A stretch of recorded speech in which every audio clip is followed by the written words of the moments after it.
Are you tired of being told what to think and how to act? Well, you are not alone. In case you haven't realized it, you have an internal GPS. It knows all you need to know about how to live your life. So it's about time you stopped letting the media and the government tell you what is true for you. In fact, it is exactly that time. It's time to think for yourself. And here to make sure you're doing just that is your host, mediator, author, and lawyer, Carol Gold.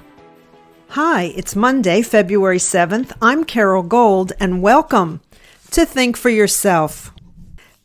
I was listening to Bill Maher. Bill Maher, as you know, has a cable comedy show, I guess comedy/talk show, and he is, of course, one of the darlings of the left.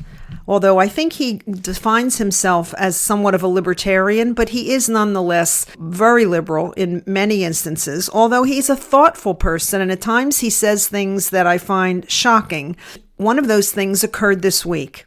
I was watching a clip where he really began to take on the medical community and even the government in terms of how it handled COVID. And what it did to us, what it did to our children, what it's still doing to children.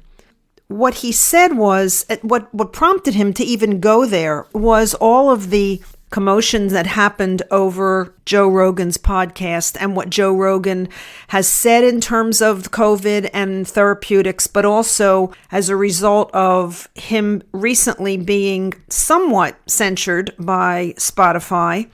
Someone put together a montage video of Joe Rogan over the last, 12 years on episodes where he used the N-word, only he said it. He didn't use the N-word as N-word. He said the word. And they made him look like an incredible racist. Most of those were taken out of context. They simply grabbed the word. And in many instances, he was actually quoting or referring to something that someone else had said. And so Bill Maher started this monologue by saying that, and this is the quote, "While the tsunami of piler-ons grows, because what's more virtuous than signaling your disdain for someone that dares to think for themselves, there is also a gathering storm of support for Rogan and what his podcast stands for." End quote. And the reason that I was taken with that, number one, I was taken with the quote because he actually uses the phrase think for themselves, which is what this podcast is all about. But he makes the point that people who are piling on, meaning those who are daily jumping on the bandwagon of cancel Joe Rogan, those people, he's saying that they're virtue signaling. And it's easy to do that when you're not thinking for yourself. When you think for yourself, you tend not to jump on the bandwagon. He then himself went on to, as I said, take some shots at the medical community, the pharmaceutical community, the local, state, and federal government, in many instances of lockdowns, of the ineffectiveness of how it all played out. The audience was clapping and they were cheering him at different points in the monologue, and I was really taken with it. Why? Because Bill Maher is now making it okay to say in mainstream media and on the left what those on the right have been saying since the beginning of the pandemic. That masks don't work, that vaccines are somewhat suspect, that not everyone needs them, that natural immunity is 3,000 times more effective in terms of antibody protection than is the vaccine. Now, because Bill Maher is saying it, suddenly all of those who were condemning and calling for the hanging, for the noose around the neck of the people on the right, or even anyone, regardless of their political affiliation, who dared to say something other than the accepted narrative about the jab and about lockdowns, that he's making it okay for those same people to now jump on and say exactly what half this country just about, or at least a quarter of the country, has been saying for a year and a half to 2 years. Which of course leads me back to think for yourself.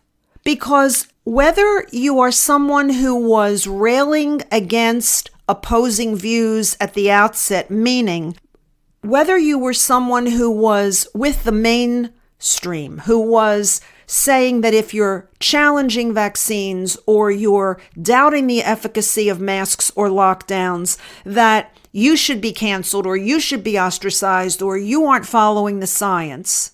Or whether you're one of the people now who is saying the opposite because Bill Maher is making it politically and sociologically acceptable to now challenge that narrative, that official narrative.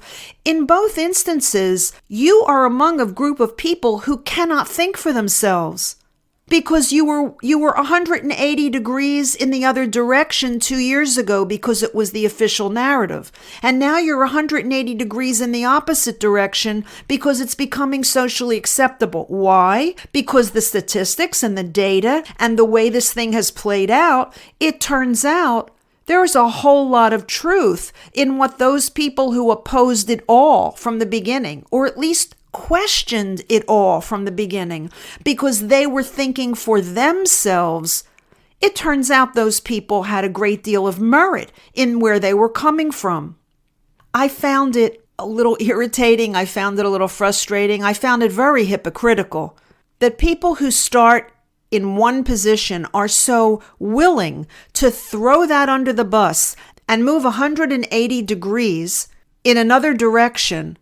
Why? Because they're part of a crowd, because they have the pseudo support and the pseudo authenticity, they think, in numbers and in the fact that people in positions of, quote, power, whether it be political power or media power or any power, are now with them. It makes it safe for them to appear to have an opinion of their own. But in reality, they don't. It reminds me, I have a relative who shall remain nameless, who many years ago went to psychotherapy. And he allegedly went to psychotherapy to grow. Why does anybody go to psychotherapy? To work through their own problems. And after, I think it was about 2 years of psychoanalysis, he quit. He stopped because he had achieved his goal.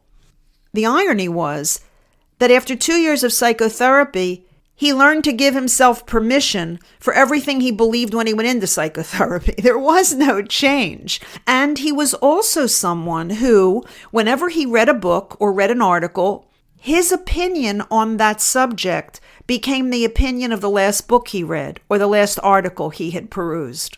This is not thinking for yourself, right?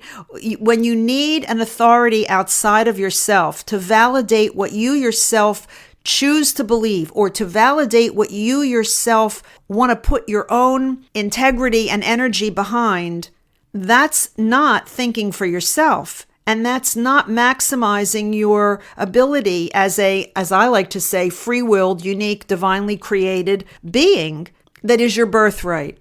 And so where do you get that kind of confidence and certainty and surety? And how do you think for yourself? Well, this past week, I also was reading some of Thich Nhat Hanh's material. If you don't know who he is, Thich Nhat Hanh is a Vietnamese, Tibetan, Buddhist monk he's a peace activist, he's an author, he's a poet. He is, in fact, I think the title that people have bestowed upon him is the father of mindfulness. I first came to know him and his work because for decades, one of my favorite exercises is walking. Particularly, I like to walk at night. I like to be under the stars, and I like the quiet of what happens at nighttime when people tend to be in their homes and the sky gets dark and the stars come out and the traffic stops. Thich Nhat Hanh is someone who wrote a book and did a lot of talking on walking meditation, which is breathing and walking and being focused on your breath and your steps when you do, in fact, walk for meditative purposes. But I also, in the past week, was listening to Jordan Peterson. And if you don't know who he is a Canadian clinical psychologist. He's also an author. He's a professor emeritus at a Canadian university. Might be the University of Toronto, I'm not sure. I bring up these two people in regard to thinking for yourself because what I was particularly watching a video of Thich Nhat Hanh this week on home being within, meaning your real home, your true home is inside of yourself. And if you really want to go home, if you really want to find that place where peace resides and calm resides and mindfulness resides and a sense of ease resides and happiness and wellness, all of that is within us. And it reminded me that many years ago, I wrote an ebook called The Journey Within. And I said at the outset of the ebook that the only journey worth taking is the journey within. You know, we all take trips. We go to the Bahamas and we go to Europe and we take cruises to Alaska and we take safaris in Africa, and we're all traveling and we're looking, okay? We're looking for something when we travel. We're looking to satisfy something in ourselves. And on the surface, we can tell ourselves that it's just different cultures and to see parts of the world.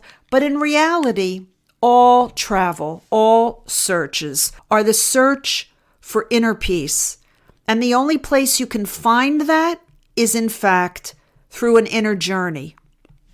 Jordan Peterson, similarly, in the video I was watching this week, was talking about ethics and morality and how important it is to know your own of both, to know where your own ethical boundaries are and to know where your own moral boundaries are, and to be aware that even though we have them, all of us are capable of moving beyond those boundaries. All of us are capable of heinous acts. It's just a matter of at what point and under what circumstances would each of us be pushed to behave in a way that we would consider impossible for us to behave.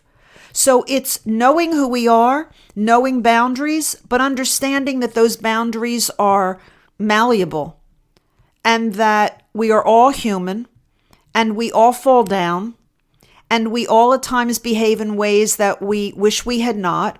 But in the ultimate journey of finding out who we are, that journey within, it in fact means facing what I like to call the pug ugly part of ourselves. It means understanding the darkness as well as the light. Because the only place you can find balance is if you in fact are cognizant of those extremes. And it's in their recognition, it's in their acknowledgement that they exist, that you can then attempt to mediate them. We can then attempt to find that middle ground and know that it's in that middle place, that place of truthfulness where we aren't hiding our pain and aren't hiding from our suffering or running from it or being addicted to our cell phones or our computers or Instagram or Facebook or chocolate or alcohol or sex or whatever it is that causes us to think we can avoid facing the pug ugly part of our lives. It's when you embrace that. It almost is like the expression, there's nothing to fear but fear itself, right? When you walk into it, it loses all its power. It's keeping something that you're frightened of at a distance that gives it its energy. The same thing is true for the dark parts of ourselves. In the refusal to acknowledge that we have weaknesses, that we have shortcomings, that we are capable of cruelty to one another. It's in accepting that and facing it and acknowledging it that we are able to embrace it and therefore not allow it to have unmitigated control over us. Because again, when you keep something at a distance or you run from it, you only give it power. You give it power over you. And when you're busy running from, you can't earnestly be looking for or towards in a focused and a meaningful way because you're too busy avoiding that which you don't want to face. I guess if I had to wrap up this podcast, it would be to say that knowing who you are is the first step in moving in the direction of thinking for yourself. When you know who you are, when you've established your ethics and your morality, when you know the good and the bad of you, there's power in all of that. And that power will always outrun, outshine, outdo, outmaneuver the manipulation that comes from avoidance and falsehood. You know, I think Napoleon Bonaparte said when in his very last days, when he was banished to Elba, to the island, and this is a paraphrase, it's not a direct quote because I'm trying to do it from memory, but he said something like that in looking back in hindsight at all that he had accomplished and failed to accomplish, that in the end, there was no physical force that could defeat the inner spirit. And I guess that's the point of the whole podcast.